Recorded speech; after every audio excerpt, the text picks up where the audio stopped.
ये है पॉलिटी। इसमें देखेंगे हम फंडामेंटल राइट्स। फंडामेंटल राइट्स में है पहला राइट है राइट टू इक्वलिटी। सभी को इक्वलिटी का अधिकार है, मतलब किसी के साथ भी कोई भी भेदभाव नहीं होगा। इसके आर्टिकल है 14 से लेके 18 तक। तो 14 से लेके 18 तक जो भी आर्टिकल हैं वो राइट टू इक्वलिटी के बिलोंग करते हैं। तो आर्टिकल 14 कहता है इक्वलिटी बिफोर लॉ, मतलब कानून की नज़रों में सब बराबर है, कोई अमीर हो गरीब हो इससे कोई फ़र्क नहीं पड़ता, सबके लिए न्याय एक जैसा रहेगा। आर्टिकल 15 है प्रोटेक्शन अगेंस्ट डिस्क्रिमिनेशन, मतलब कोई भी भेदभाव नहीं होगा किसी भी बेस पे, डिस्क्रिमिनेशन नहीं किया जा सकता। ये आर्टिकल 15 है, इन्हें देखेंगे डिटेल में अभी। आर्टिकल 16 कहता है equality of opportunity in matters of public employment, मतलब अगर एम्प्लॉयमेंट की बात आ रही है तो उसमें किसी बेस पे कोई डिस्क्रिमिनेशन नहीं किया जाएगा, सबको इक्वल अपॉर्चुनिटी दी जाएंगी एम्प्लॉयमेंट के लिए, मतलब रोज़गार छीनने का कोई काम नहीं किया जाएगा, सबको इक्वल अपॉर्चुनिटी दी जाएंगी रोज़गार करने की। 17 है एबोलिशन ऑफ अनटचेबिलिटी, काफ़ी इंपॉर्टेंट आर्टिकल है, सारे इंपॉर्टेंट है बट 17 है एबोलिशन ऑफ अनटचेबिलिटी। अनटचेबिलिटी को एबोलिश किया गया आर्टिकल 17 में, मतलब जो भेदभाव होता था ना, जो हरिजन वर्ड्स आया, नीची जाति को दूर रखना, उन्हें आसपास से ना गुजरने देना, तो ये अनटचेबिलिटी का जो कॉन्सेप्ट है ये ख़त्म किया गया आर्टिकल 17 से। तो आर्टिकल 17 बिलोंग करता है एबोलिशन ऑफ अनटचेबिलिटी। एबोलिशन मतलब ख़त्म करना, अनटचेबिलिटी को ख़त्म करना।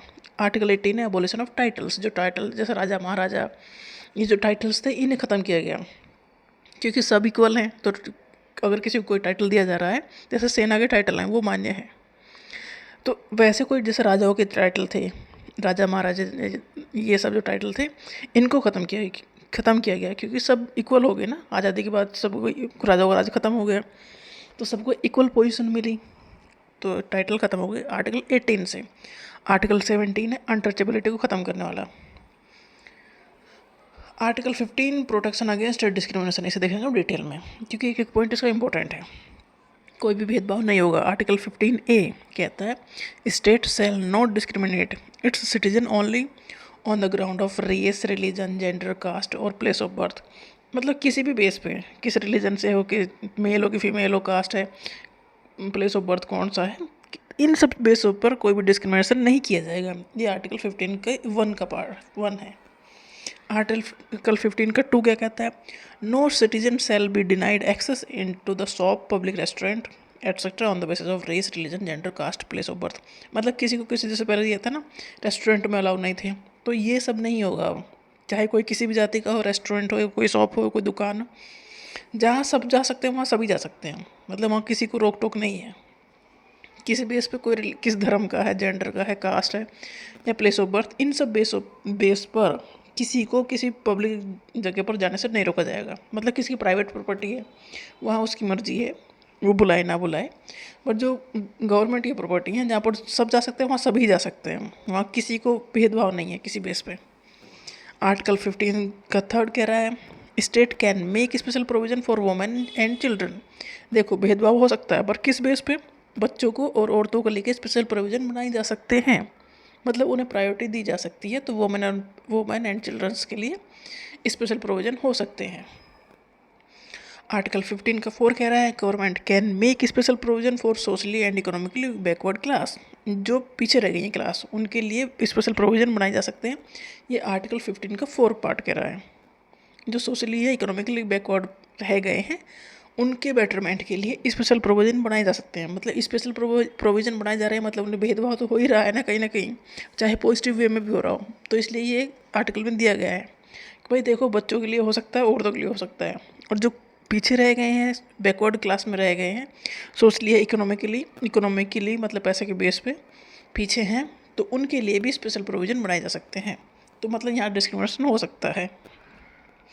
आर्टिकल 15 का 5 कह रहा है government can provide reservation by law for specially socially and economically backward class for admission in education institute. जैसे जो एजुकेशन इंस्टीट्यूट में जो रिजर्वेशन दिया जाता है SC ST OBC को, तो उसके लिए ये आर्टिकल है कि हाँ जो बैकवर्ड क्लास रह गई हैं उनके लिए ही है कि कुछ उन्हें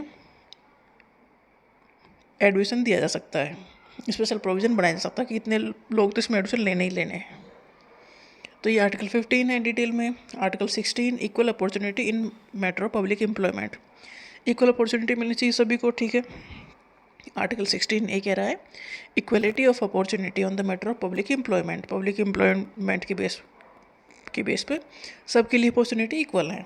16 का 2 कह रहा है no discrimination is done in public employment, मतलब जो सरकारी जॉब निकलेंगी उसमें डिस्क्रिमिनेशन रिलीजन, कास्ट या जेंडर के बेस पर नहीं किया जाएगा, ये है। 16 का 3 कह रहा है state by law can provide reservation in case of certain class of employment on the ground of residence, मतलब कुछ जॉब ऐसी है कि इसी एरिया में रहने वाले लोगों को मिलेंगी, तो कुछ जगह ऐसा हो सकता है रिजर्वेशन दिया जा सकता है उस रेजिडेंस के बेस पे, ठीक है। अगर इस एरिया के लोग हैं तो यहाँ ये उन्हें जॉब मिलेगी, तो कुछ परसेंट वहाँ के लिए रिजर्व किया जा सकता है। ये आर्टिकल 16 का 3 कह रहा है।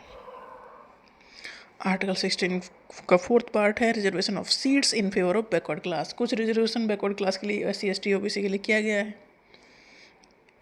एजुकेशन इंस्टीट्यूट हो या सरकारी नौकरी हो, वहाँ पर रिजर्वेशन है ही है। आर्टिकल 16 का 5 कह रहा है state provides reservation of seats in certain category of employment on the basis of religion, कुछ काम या जॉब ऐसी हैं जो धर्म के बेस पर मिलती है, जैसे पुजारी की जॉब है तो पंडितों को ही मिलेगी, इस तरह से।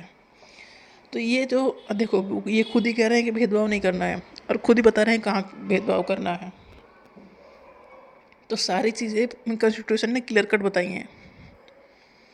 आर्टिकल 18 है about the abolition of titles, जो आर्टिकल 18 का 1 पार्ट कह रहा है no title shall be conferred by the state, state मतलब गवर्नमेंट कोई भी टाइटल किसी भी इंसान को नहीं देगी, स्पेशल टाइटल।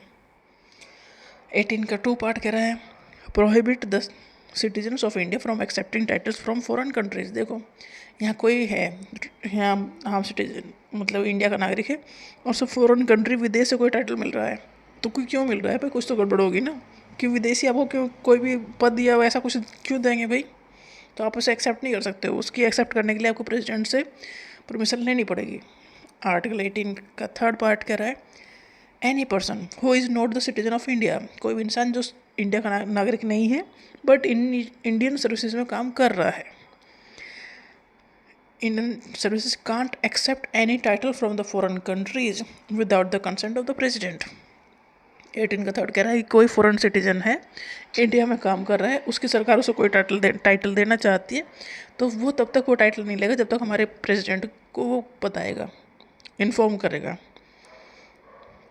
मतलब प्रेसिडेंट को पता होना चाहिए कि ये इस आदमी को दूसरे देश से, एक तो ये विदेशी है हमारे यहाँ काम कर रहा है, दूसरे जो उसकी जो कंट्री है उसे वो टाइटल दे रही है, तो भाई क्यों दे रही है, तो कुछ तो गड़बड़ कर रहा होगा ये हमारे लिए शायद, तो इसलिए वो टाइटल एक्सेप्ट करने से पहले वो चीज़ें जाएंगे प्रेसिडेंट के पास, मतलब टाइटल आप ऐसा कोई भी टाइटल नहीं ले सकते हो।